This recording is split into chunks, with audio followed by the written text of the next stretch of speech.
rencana terbang para motor dan para layang di daerah Baloan di Sabang, daerah Baloan di Sabang. Jadi sore ini saya ada bawa mesin para motor dan ada parasut juga para layang. Sore ini cuaca cerah,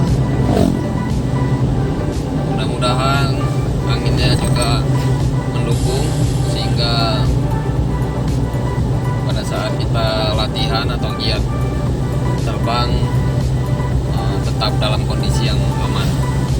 Salam olahraga.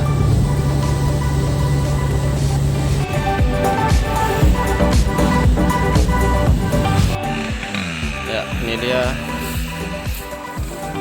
tempat terbuka di daerah Balohan di Sabang. Rencana mau terbang para motor dari area yang tepat di belakang saya.